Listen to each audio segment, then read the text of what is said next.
এর আগের ভিডিওতে তোমরা দেখেইছো আমার পয়লা বৈশাখের সন্ধ্যাটা বেশ ভালো কাটছিল। তারপরে খেতে এলাম এই রেস্টুরেন্টে, তারপরে বুঝলাম কোন কুক্ষণে আমরা এই রেস্টুরেন্টটা চুজ করেছিলাম। আসল ব্যাপারটা হলো আমরা ওখানে পৌঁছেছিলাম প্রায় 10:45টার সময়, তখন প্রায় সব সিট বুক ছিল। তো আমাদের বলা হয়েছিল উপরে ওয়েট করতে, তো আমরা ওয়েট করছিলামই। বাট আমাদের কাছে কোনো অর্ডার কেউ নিতেই আসেনি, কোনো কথাবার্তা তারা বলছে না। মানে তাদের এত লেট সার্ভিস যে আমাদের খিদে মরে সে একাকার কাণ্ড।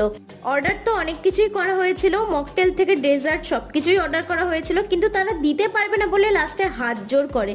তো ফাইনালি আমাদের মেন কোর্সই খেতে হয়, কিছু করার নেই। তখন বাচ্চা প্রায় 11:15, তখন খাবার আসে। অনেকে তো না খাবার খেয়ে সেখান থেকে চলে যায় রেগে মেগে। 11টা বাজছে। যাই হোক, আমরা খাওয়া দাওয়া করে সেখান থেকে বেরিয়ে পড়লাম। চলো, আজকের সন্ধ্যাটা বেশ ভালোই কাটলো, মানে ওই ভালো মন্দ মিশিয়ে। চলো তাহলে আজকের ভিডিও এই পর্যন্তই, টাটা।